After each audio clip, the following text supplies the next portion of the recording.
Hello, everyone. This is Kerry Desberg, Chief Marketing Officer with Impartner. We make channel partner relationship management. We are lucky enough to work with companies around the world and help them transform the performance of their channel by really optimizing the entire partner journey.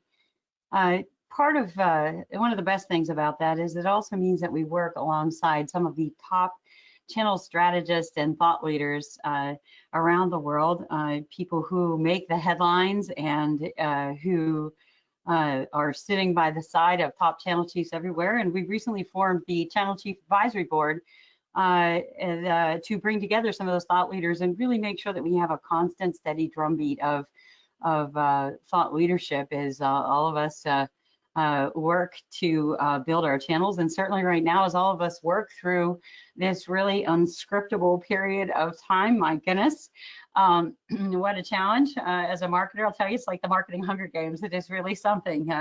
Lots of tucking and ducking to make it all work. And today, it's my pleasure to introduce Peter O'Neill. He is the Research Director for Research in Action. They are a tech analyst firm. He's based in Germany. I'm talking to you live from Seattle, Washington, where I've been since March 12th, locked up like all good COVID non-spreaders. We're going to talk about a topic today that's really key. Everybody's talking about what's going to change and what's going to happen.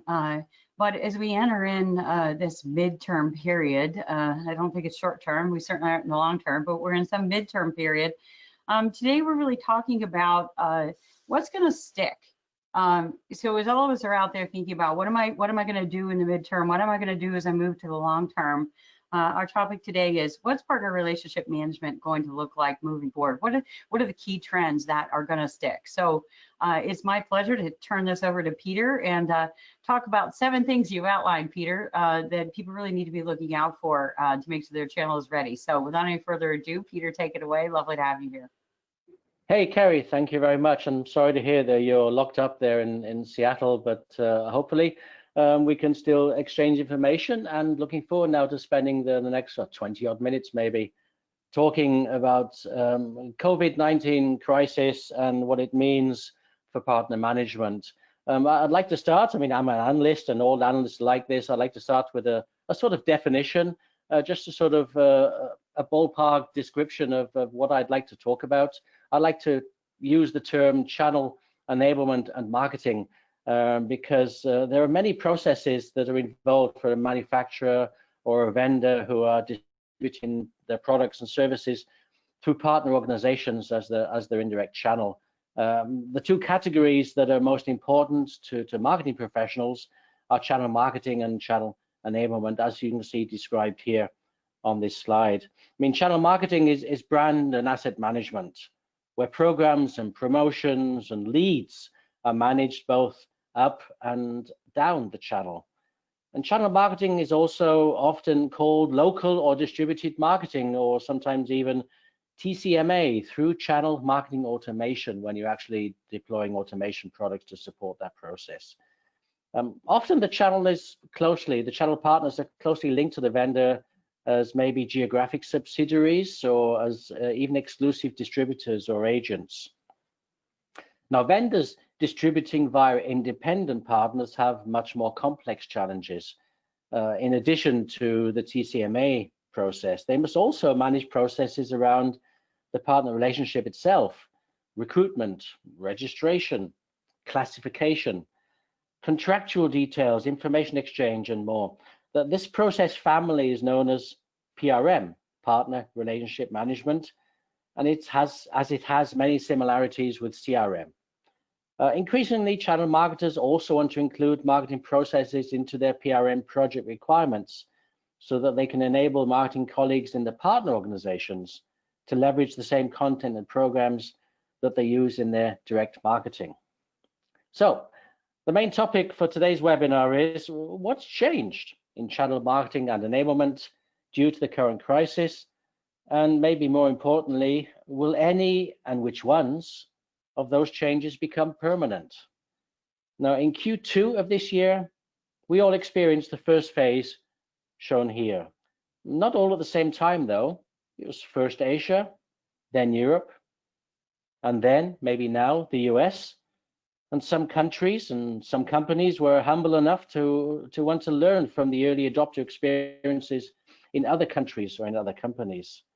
The immediate business, marketing, and sales reaction in phase one was around being understanding, to serve, not to sell, adopting the right market language and tone. And some firms, and many of them were channel partners, SMBs, running out of cash and needing help from their vendor partners or even from distributors. We also saw many partners, actually in the IT industry especially, almost embedding themselves with clients, with their clients, to help those organizations cope with working from home, the network, security, new devices, training of users, supporting users, and also working and helping to improve disrupted supply chains. We're now in phase two, starting to wonder and gather data about what's changed in our markets and how we need to adopt to that. Reason for this webinar.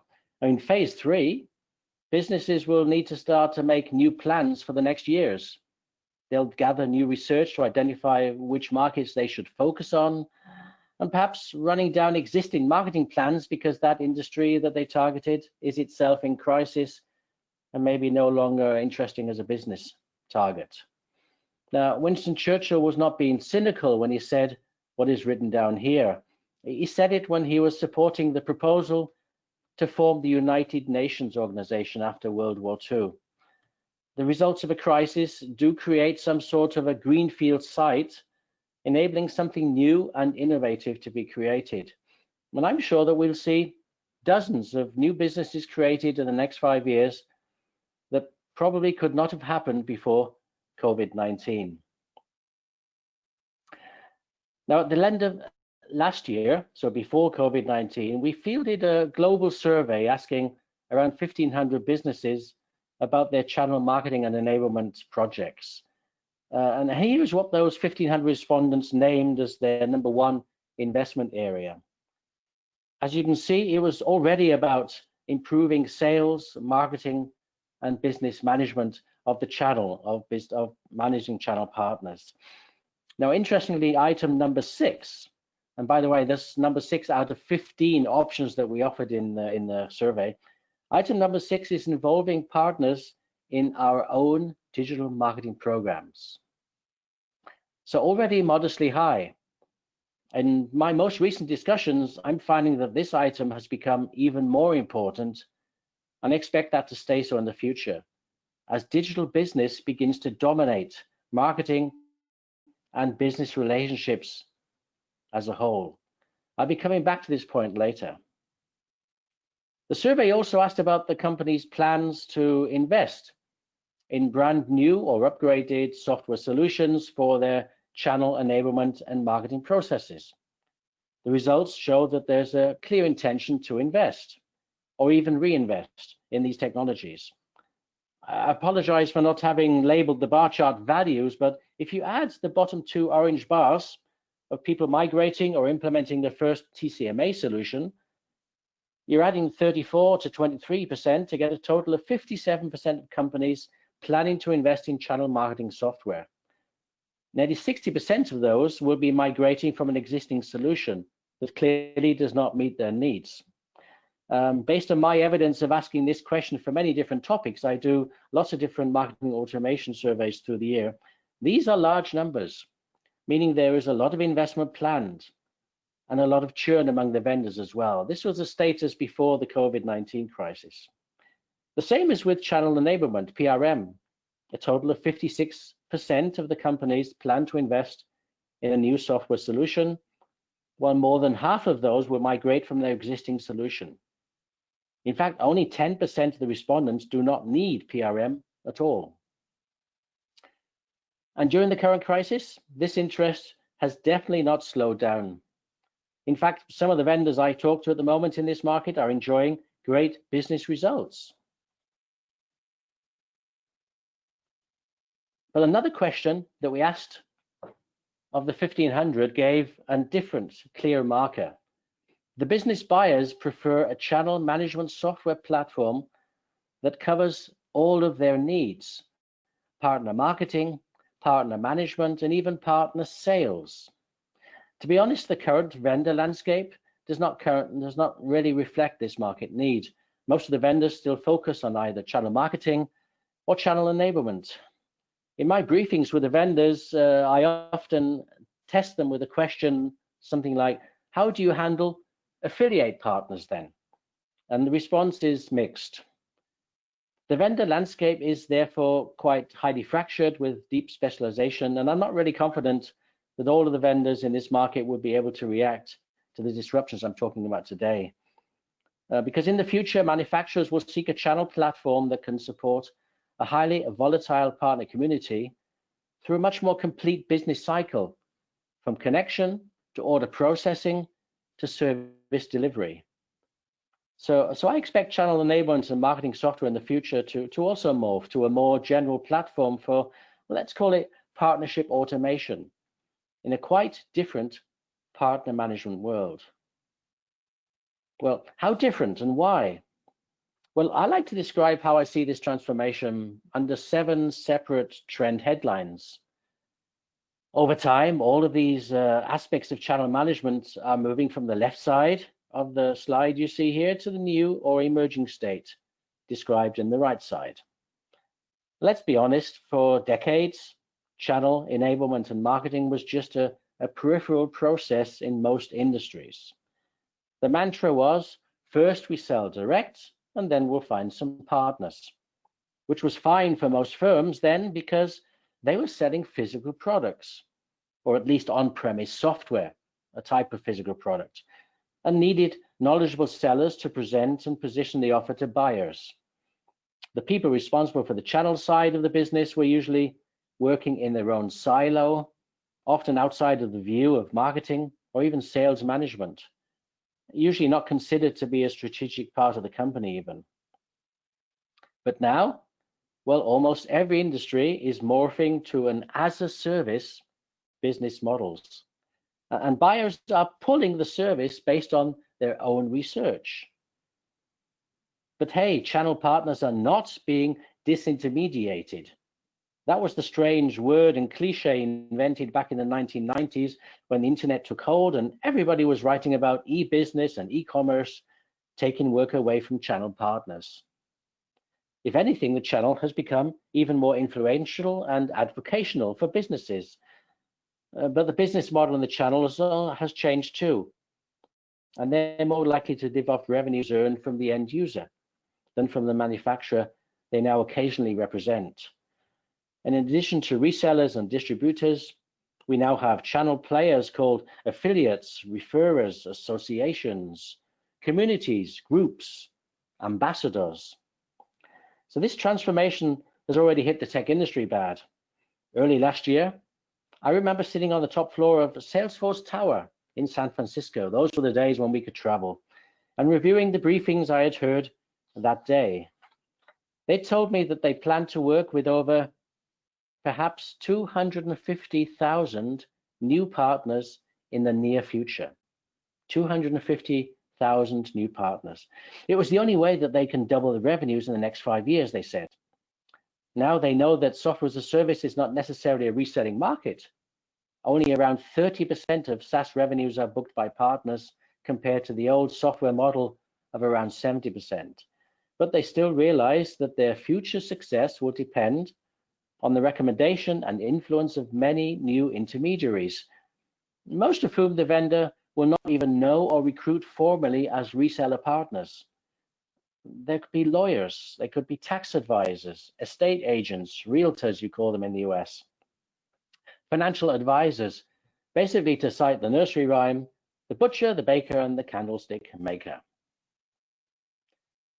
Now, as my colleagues at ISC report here, the advent of software as a service also introduces a new dimension of partnerships. Those channel partners that are creating software, or they may call them apps, also need another partnership, the cloud and marketplace on which the software will run and be offered. Should they use the same cloud platform that their manufacturer partners uses? Or should they partner with other companies? And this decision process is already disrupting many an established vendor-partner relationship. Let's say you were a partner for a computer hardware vendor, and now you decide to offer the same solutions on the cloud instead. You will need to be considering another partnership which will be in a different form altogether than what you've been used to working with. So what has happened is that just as we like to talk about customer-centric or buyer-led purchasing, the partners are now taking control of the business they will do with vendors, from push to pull. The vendors can no longer map out their target markets and plan partnerships around the battlefield like a general ordering his armies around a war zone.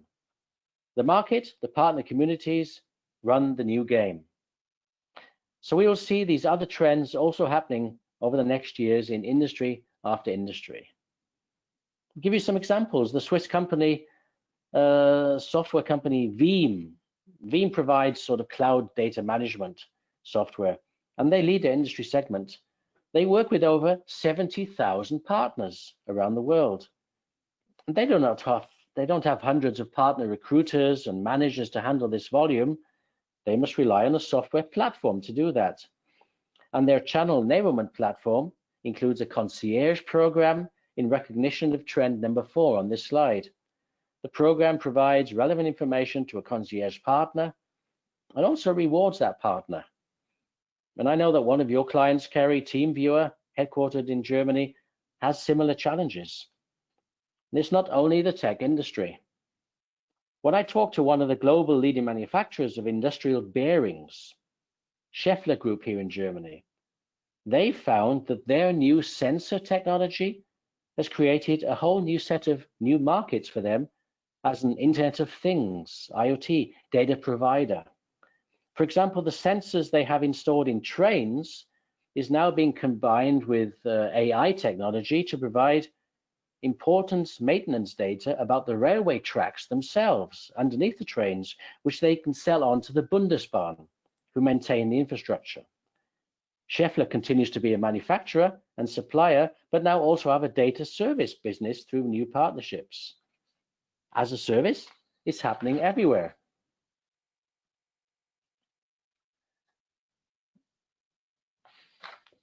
So ultimately, when all these trends have completed their cycle from left to right, manufacturers will need a much more holistic partner automation system. Let me go back to that previous slide, which covers all of these scenarios.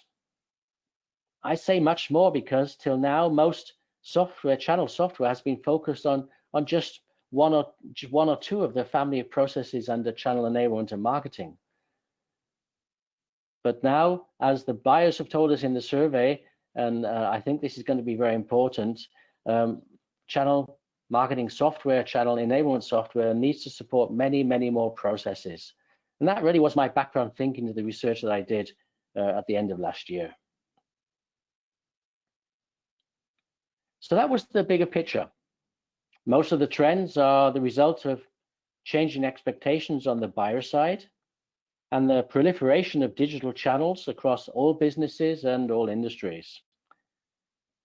These had been somewhat held up in certain countries and industries due to the more classical resistance to change behavior. COVID-19 has burned away many of those hurdles. Hardly any executive or human resources manager will now claim that working from home is bad for business or bad for the employee.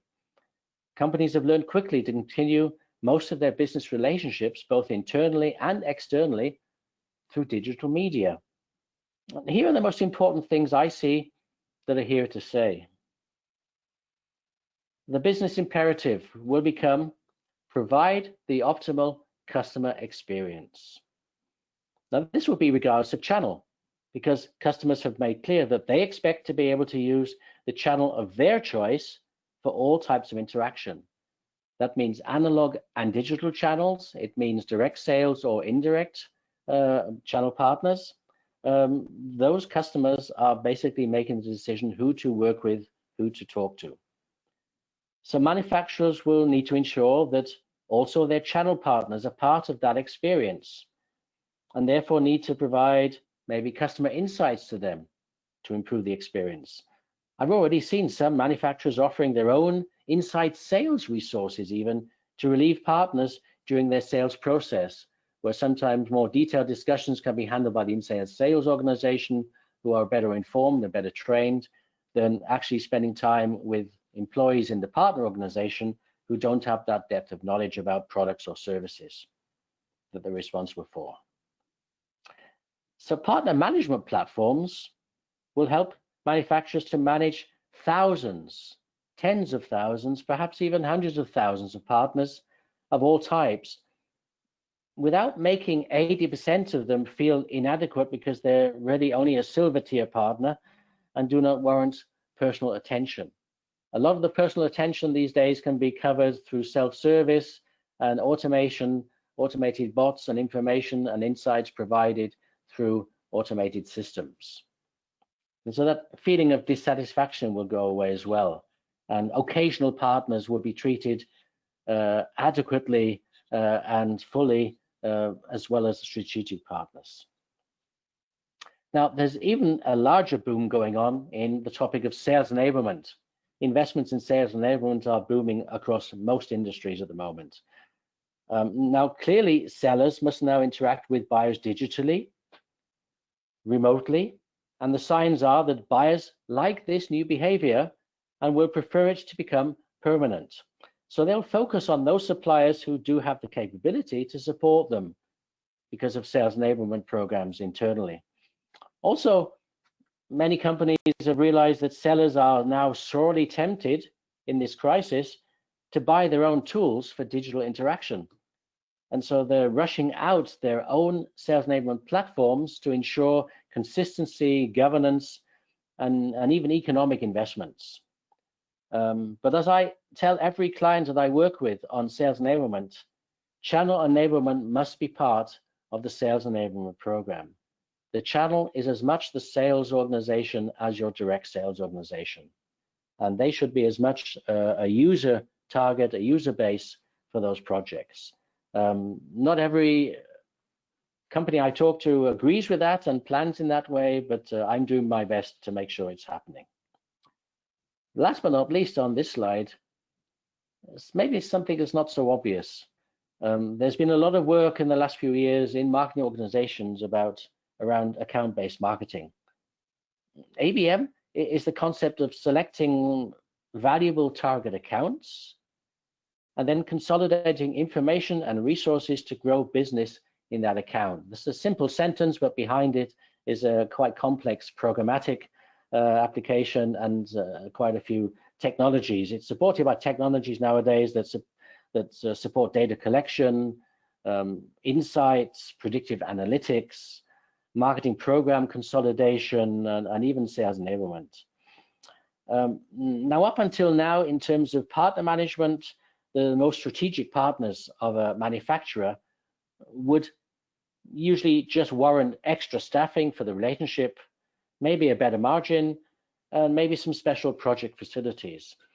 But I actually see the principles of ABM being now applied in the channel as well, and the predictive analytics especially being deployed to strategic partners with an ABM program as a source and as a collection source. So just to reiterate my point about channel enablement, this is how I see sales enablement. And as far as I'm concerned, that includes partner as well. It's actually been a missing link in most organizations. Most organizations have a successful sales operation group that are managing those processes that are important in the sales process in their direct sales organization. And of course, on the marketing side, a lot of automation projects have been deployed over the last 5 or 6 years in B2B companies especially, such that many of them now even have a particular department that does nothing but operate the systems, the technologies, marketing operations. But there's been a gap, and that's sales enablement, and that is being able to provide information, content, insights, data, straight to the salespeople in the context of the work that they're doing, ideally in the context of the next conversation, the next meeting they're going to have with potential clients, with buyers. So it's basically the supply chain, as I see it, behind successful sales conversations. Supply chain consisting of providing content that can be used in context, content that could be customized easily by the salespeople to make it really customer centric when they present it, the right industry, the right customer, maybe the right customer names and so on. Information or insights that marketing are now collecting on an operational basis, usually to fuel their marketing campaigns or their programmatic advertising.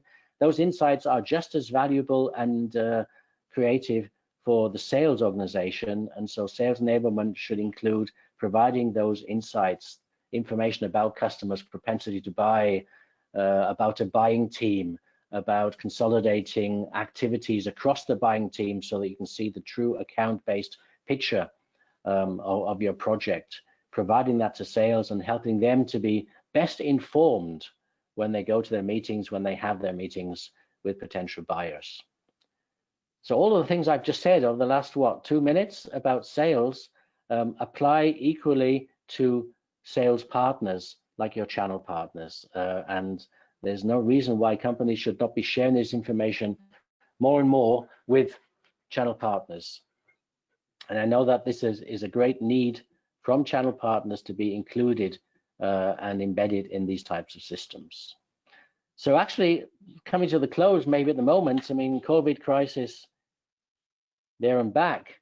I think what we have at the moment is a real opportunity to use the Winston Churchill analogy from a few slides ago, a real moment now to do something around partner enablement and to increase and help our partners by maybe investing in some programs, perhaps some technology to do that. On the one side, helping partners even more with content, with social media platforms, with social media content, with social media programs. On the other side, helping partners even more with insights, with information, with data. The ABM-like program I talked about as well. And we start to see quite a few larger B2B companies setting up or transforming their sales training programs, which maybe a few years ago were 2 weeks out of the office with a 2-week almost boot camp on the product, or maybe some selling technologies or selling methods they wanted to adopt for that year. That's now moving into a delivery model that is basically on demand. It's been provided in 2-minute, 5-minute snippets just before the meeting. Some systems are clever enough to find out and identify the topics of the meeting, the status of the sales call, the status of the buyer project, and provide that exactly that context of training to the sellers so that they really go well informed, best informed to their meetings. So training has been split up and provided on an on-demand basis. Partner training, of course, has also been an ongoing process in most organizations around through the PRM platform, and I envisage that also will happen to partner training, that partner training and partner coaching will move towards being delivered to the partner salespeople on demand, on an on-demand basis and in context. So at the end of the day, all of these things, helping sales to be successful, helping partners to be successful, improving the sales and selling experience, improving the selling experience also with the business partners and channel partners. The end product of all that work would be to optimize the buyer experience, which is actually the first part of optimizing the customer experience.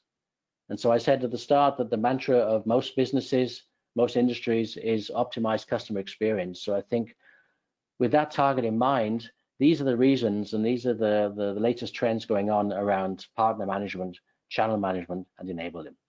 So I hope that was of interest, and looking forward to answering some questions and some discussions. Back to you, Kerry. Thank you so much, Peter. Yeah. We will be taking questions. At the end of the presentation, there is a question box on the right-hand side in the control panel. Such true words, Peter. You know, we are definitely having a moment. I saw a quote the other day, I think it was from Microsoft, and they said that digital transformation that had been taking 2 years is taking 2 months, and we see that everywhere. The customers who are prospects who are on our doorstep are absolutely wanting to get through a digital transformation process as quickly as possible. What's exciting about what you say, certainly for us as a company, is that's what we do. You said channel platform that can support a much more volatile business cycle and quite a different partner management world. That's what we do. You talked about providing the optimal customer experience. You talked about channel enablement, especially in this critical and possibly permanent remote work environment. Our customers around the world, when we ask them in an anonymized survey, they tell us that in the first year of use alone, they see a 32.3% increase in channel revenue. If you could just advance the slide, that would be great. That they see a 29% decrease in administrative costs. For those of you out there whose channel teams are shrinking, which we see, you definitely need to be able to do more with us and automate those operational basics so you can really take care of the truly strategic conversations that drive your business. You know, Peter talked aloud about the experience. I mean, despite the fact that people are hungry and scared out there, they're still making decisions about who is their vendor of choice. 78% of our customers tell us we give them a strategic competitive advantage and that they see ROI very quickly. We do have a full suite of solutions that allow you to attack the problems that Peter is talking about on the next slide. So we would absolutely love to be able to talk to all of you on how we can help accelerate your channel and address some of the key trends that Peter is talking about. We'd love to add you to our list of top corporations worldwide. That slide looked really crowded at the beginning, but I promise we can make room for you. So with that, let's see if anybody has any questions. Brendan, my colleague, is out there. Brendan, is there anything out there that people have asked that we should address? Yeah, so a couple questions came through during the presentation, and as they continue to come through, we'll add them to the queue. The first one is there is some uncertainty in whether there will be more or less partners in 5 years than there are now. What would you say to that? Peter, you want to take that one? The eternal question. I know maybe 10 years ago there was certainly a discussion that there'd be consolidation in the channel, and nationally there would be some leaders, and it would be very small, much smaller, and that was probably true 10 years ago when we were talking about hardware products and things like that. But now the world's different. What's happening now is that there's an explosion of the multitude of companies, whether they're in somebody's channel or whether they're just inventing something themselves and selling it directly over the web. The new generation, the millennials and so on, are used to the gig economy and working that way, and that's their preference.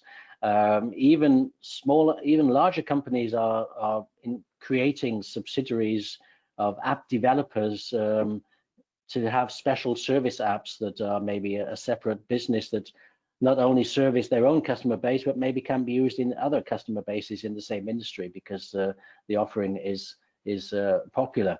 So no, my answer is the number of channel partners that companies will need to deal with will increase exponentially over the next few years. Thank you, Brendan. Next question is, you had mentioned digital transformation in your presentation. Do you believe now is a good time for that, and why? Kerry or Peter, I'm not sure if that's what's better. Yeah, Kerry, you mentioned it first. Oh yeah, well, we absolutely see that. The folks who have been dragging their feet all of a sudden are finding that, again, their channel teams have been cut. They need to do more with less. They can't go that last digital mile. And the people who are landing on our doorstep are really absolutely anxious to get through that digital transformation and be able to not only survive, but thrive and scale and prosper as the market begins to stabilize and ultimately comes out of this. Peter, is that what you're seeing? Yes, so remember, I'm an industry analyst, so I'm always talking about the future, and digital transformation has been on my lips for maybe 5-6 years now. Lots of discussions, lots of projects, lots of meetings in companies, and very often my experience in projects has been to sometimes deal with people or meet with people who are more skeptical. They don't have the same enthusiasm that I bring or even that their colleagues are having. They're people scared of change. They're often called the crabs because they don't want to move. They only move sideways. They don't want to move forwards. And they sometimes have been able to slow down and stop many digital transformation projects in very important companies. It's incredible how that happens. Well, over the last 3 months, there's been a wave of COVID-19. There's been the rush to working from home. There's been the rush to equipping all employees to be able to exchange information, to transact digitally, internally within their company, but also externally with other companies.